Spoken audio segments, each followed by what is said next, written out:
Israel ने Nasrallah को मारा तो युद्ध में ईरान आया। ईरान ने इजराइल को दहलाया तो वॉर जोन में अमेरिका आया।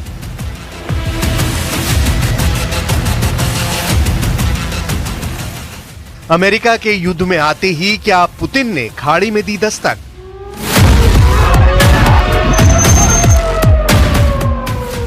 आर पार का युद्ध है ये, अब किसी के रुके ना रुकेगा। हर खेमे में ऐलान हो चुका है, इजराइल और इस्लामिक फाइटर की लड़ाई महायुद्ध में बदल गई है।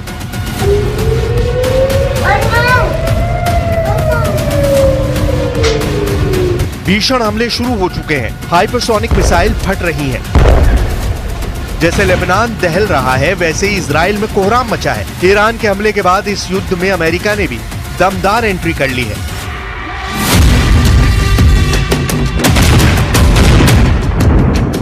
तुर्की भी इजराइल के खिलाफ मोर्चा खोल चुका है। मतलब ये कि महायुद्ध में अब महाशक्तियों के हथियारों की टक्कर शुरू होगी।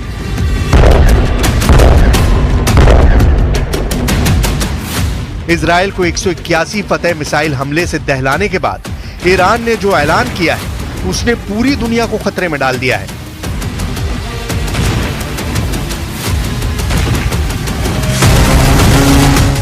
ईरान के सुप्रीम लीडर अली खामनेई ने अमेरिका को सीधी चुनौती देते हुए खाड़ी मुल्कों से फौरन रफा दफा होने का फरमान सुनाया है। इजराइल पर हमले का जश्न जिस तरह से ईरान समर्थित लड़ाके मना रहे हैं, उससे सुपर पावर अमेरिका बौखलाया हुआ है। ईरान ने इजराइल पर मिसाइल स्ट्राइक को सिर्फ ट्रेलर कहकर आगे की तबाही से अलर्ट भी कर दिया है।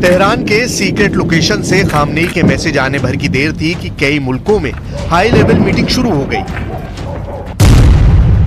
प्रेसिडेंट जो बाइडेन ने व्हाइट हाउस के रूजवेल्ट रूम से हाई लेवल मीटिंग बुलाकर इजराइल को फुल सपोर्ट का ऐलान किया है। प्रेसिडेंट बाइडेन ने इजराइल पर हुए हमले की कीमत तेहरान से वसूलने की धमकी देने के साथ खाड़ी के सभी यूएस बेस पर हाई अलर्ट कर दिया है। इजराइल के साथ मिलकर अमेरिका खाड़ी में नए वॉर प्लान पर जल्द एक्शन ले सकता है। word fog of war was invented for a situation like this. This is a fluid situation.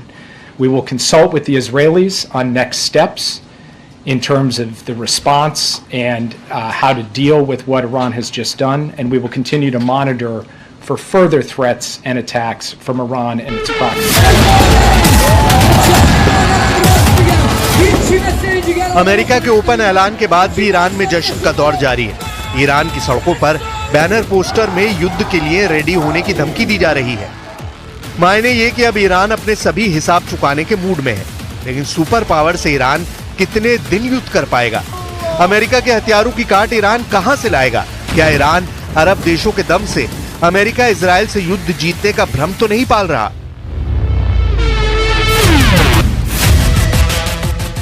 Iran के दुस्साहस की असल डिटेल जानने से पहले अरब वर्ल्ड से आया ये मैसेज भी सुन लीजिए। मैसेज है सऊदी अरब का, मैसेज है ईरान के लिए, जिसमें साफ कहा गया है कि सऊदी अरब खाड़ी में वॉर टेंशन को बढ़ने नहीं देना चाहता। The escalation that we've seen, but I will generally refer anyone who's interested to the Ministry of Foreign Affairs because they are designated to comment on this. However, looking at the global economy as a whole, looking at our region, it is clear is operating at a loss.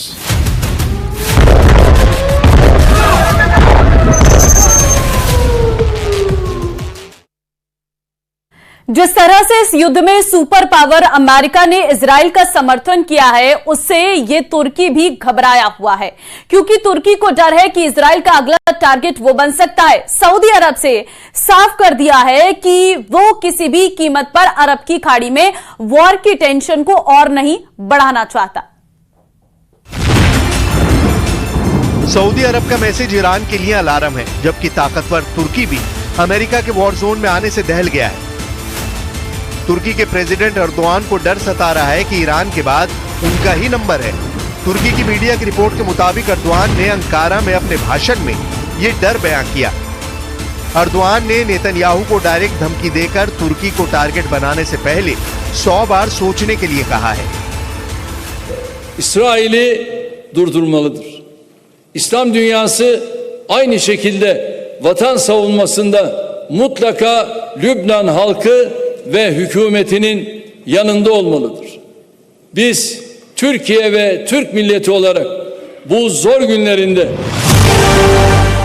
तुर्की डरा हुआ है, Saudi अरब शांति का पैगाम दे रहा है, फिर Iran युद्ध की ललकार किसके दम से भर रहा है?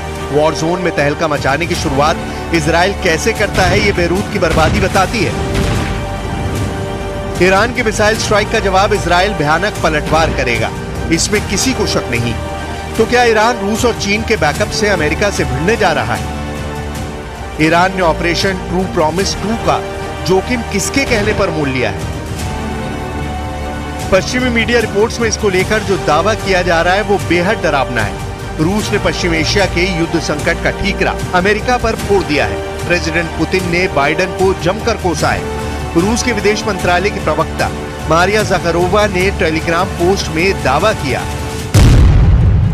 पश्चिम एशिया में बाइडेन पूरी तरह विफल रहे हैं, खूनी संघर्ष बढ़ता जा रहा है। ये व्हाइट हाउस की समझ से बाहर है।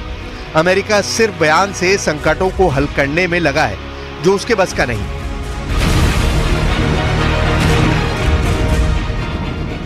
इजराइल के हमले के बाद लेबनान को राहत पैकेज भेजकर रूस ने अपना स्टैंड क्लियर कर दिया है। खाड़ी युद्ध में फिलहाल रूस ईरान खेमे में है। चीन पहले ही ईरान को सैटेलाइट डील करके मदद पहुंचा रहा है, लेकिन वॉर जोन में ये दोनों देश ईरान के साथ उतरेंगे इसकी कोई गारंटी नहीं है, खासकर चीन। उधर अमेरिका तय कर चुका है कि अब की बार ईरान का पक्का इलाज करेगा। ईरान को घुटनों पर लाने में अमेरिका और इजराइल को ज्यादा जोर भी नहीं लगाना पड़ेगा। अमेरिका इजराइल को हर तरह से मदद पहुंचाता है। हमास पर बरस रहे मिसाइल हों, हिजबुल्लाह के अड्डे पर फट रहे रॉकेट हों, या फिर हूती विद्रोहियों को दहला रहे जंगी जेट, ये सभी हथियार मेड इन अमेरिका हैं। इजराइल सुपर पावर के दम पर सभी दुश्मनों से अकेले लड़ रहा है। ऐसे में ईरान ने अगर इजराइल में घुसकर हमले की हिमाकत दिखाई तो अमेरिका को ईरान को सबक सिखाने में वक्त नहीं लगेगा। अमेरिका के 100 सैन्य अड्डे खाड़ी के देशों में हैं, जहां करीब 40,000 जवान तैनात हैं। बहरीन में मौजूद ईसा एयरबेस को अमेरिकी वायुसेना संचालित करती है। बहरीन में अमेरिका का बड़ा मिलिट्री बेस भी मौजूद है। बहरीन में नेवल फोर्सेस सेंट्रल कमांड और अमेरिकी नौसेना के 5वें बेड़े का मुख्यालय भी है। इसके अलावा भी अमेरिका के Kuwait, Oman, Iraq, Jordan, Philippines, Qatar, Saudi Arab, Seychelles, Syria, Thailand और संयुक्त अरब अमीरात में सैन्य अड्डे मौजूद हैं।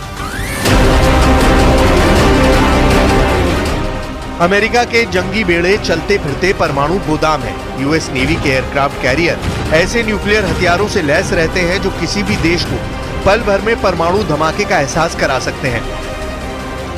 अमेरिका के एटमी हमले का जवाब देने की ताकत फिलहाल ईरान के पास नहीं है।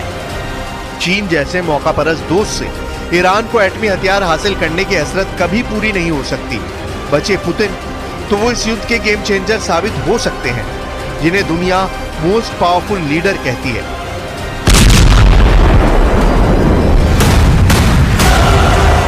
यूक्रेन की तबाही पुतिन के प्रचंड क्रोध का जिंदा सबूत है। पुतिन का ईरान के साथ युद्ध में आने से एटमी पावर का भी पलड़ा ईरान के हक में चला जाएगा, लेकिन ये युद्ध तब पूरी दुनिया पर भारी पड़ेगा। वजह है एटमी धमाके। अमेरिका के एटम बम का धमाका इस धरती ने एक बार झेला है। परमाणु त्रासदी से बचने का कोई भी रास्ता इंसानों के पास फिलहाल तो नहीं है।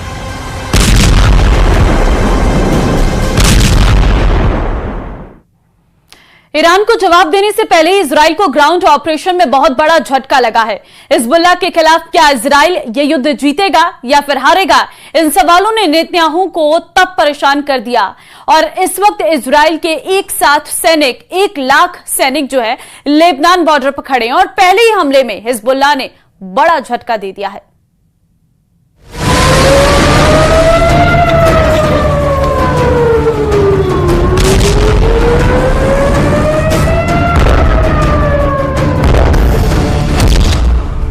मिसाइल एक साथ गिरेंगी तो क्या होगा?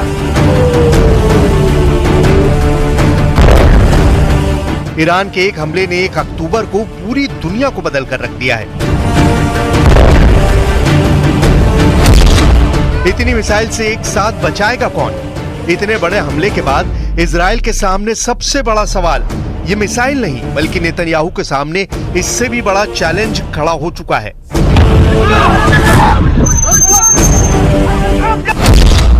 दक्षिण लेबनान में शुरू हुआ इजराइल का ग्राउंड ऑपरेशन शुरू होने के साथ ही फंस चुका है। हिजबुल्लाह ने बॉर्डर पार करने वाली इजराइल की कमांडो यूनिट पर बड़ा हमला किया और उसको खदेड़ दिया। मीडिया में ऐसा दावा किया जा रहा है कि इजराइल का ग्राउंड ऑपरेशन पहले दिन फेल हो गया है। इसमें कोई शक नहीं कि लेबनान इजराइल बॉर्डर पर बड़ी लड़ाई शुरू हो चुकी है। हिजबुल्लाह को जड़ से खत्म करने वाला ऑपरेशन इजराइल ने लॉन्च किया, इसका वीडियो भी भेजा। लेकिन जब ईरान 1 अक्टूबर को इजराइल के मिलिट्री बेस पर मिसाइल दाग रहा था, तब लेबनान इजराइल बॉर्डर पर एक बहुत ही खतरनाक ऑपरेशन जारी था। हिजबुल्लाह का दावा है कि उसने इजरायली कमांडो को ओदेसा और कफार किला के इलाके में बड़ी टक्कर दी है। उसके कई कमांडो मारे गए हैं, कई घायल हुए हैं। पॉइंट ब्लैंक रेंज से भी हमले का दावा किया गया है। एक तरफ नेतन्याहू का लेबनान के खिलाफ ग्राउंड ऑपरेशन है तो दूसरी तरफ ईरान की तरफ से इजराइल पर मिसाइल अटैक। इजराइल इस वक्त बहुत ज्यादा प्रेशर में है। इजराइल को तेहरान को भी जवाब देना है और लेबनान में भी ऑपरेशन करना है। नेतन्याहू इस वक्त कई मोर्चों पर घिर चुके हैं। इस खबर से बाइडेन बहुत ज्यादा बेचैन है और आगे इस युद्ध का अंजाम क्या होगा, इसे लेकर मॉस्को में बैठे व्लादिमीर पुतिन भी टेंशन में है। इस वक्त दुनिया में 4 पावर सेंटर तैयार हो चुके हैं जो इस युद्ध का फैसला करेंगे। वॉशिंगटन डीसी में व्हाइट हाउस, क्या अमेरिका इजराइल की मदद के लिए डायरेक्ट इस युद्ध में कूदेगा? इजराइल की राजधानी तेल अवीव में क्या फैसला होने वाला है? तीसरा शहर ईरान की राजधानी तेहरान, जहां सुप्रीम लीडर अली खामनेई का वॉर रूम बड़े फैसले ले सकता है। और चौथा शहर है रूस की कैपिटल मॉस्को, जहां से अब सिर्फ यूक्रेन नहीं बल्कि ईरान इजराइल के मोर्चे को भी मैसेज पहुंचाया जा सकता है। इस वक्त पूरा पश्चिम एशिया महायुद्ध के जलते हुए तवे पर बैठा हुआ है। नीचे आग सुलग रही है। बम, मिसाइलों और ड्रोन के हमलों से इस बार ऐसी तबाही की गारंटी दी जा रही है कि तेल अवीव से लेकर तेहरान तक दहशत फैली हुई है। ईरान के हमले के बाद अब गेंद इजराइल के पाले में है और नेतन्याहू लगातार मीटिंग करके पूछ रहे हैं कि ईरान को कैसे जवाब दिया जाए, हिजबुल्लाह को कैसे खत्म किया जाए।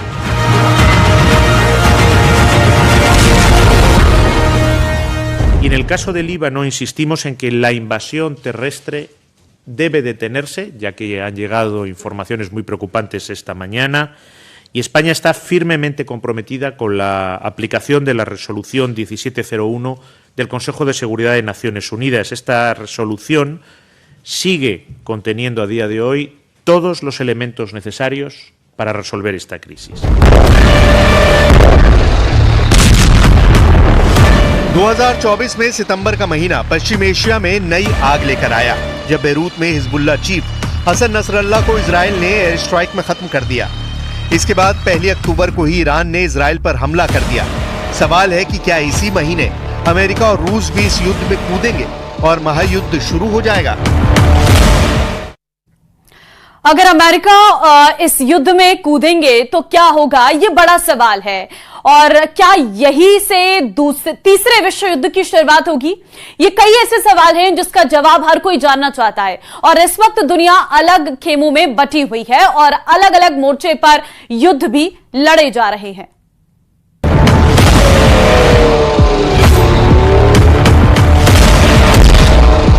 इस वक्त ईरान और इजराइल 2 कैंपों में बटे हुए हैं। इसे महाशक्तियों की टक्कर कहा जा सकता है। एक तरफ अमेरिका है तो दूसरी तरफ रूस है और यही दुनिया का सबसे बड़ा खौफ भी है, क्योंकि अमेरिका इजराइल के साथ है और रूस ईरान के साथ। ये चारों ताकत ऐसी हैं कि इनकी टक्कर वर्ल्ड वॉर की वजह बन सकती है। अमेरिका ने इजराइल को गोले बारूद की सप्लाई पिछले कुछ महीनों में तेज की है। बंकर बस्टर से लेकर हर तरह का बम इजराइल को सप्लाई किया गया है। लेकिन 1 अक्टूबर की रात को ईरान के मिसाइल अटैक ने साबित कर दिया कि इजराइल चाहे जिसकी मदद ले, जिससे हथियार ले, कोई भी उसकी ढाल बने, ईरान नसरल्लाह से लेकर हानिया सबका बदला अकेले अपने दम पर ले सकता है। अब सब कुछ नेतन्याहू के वॉर रूम पर निर्भर करता है। वो क्या फैसले लेंगे?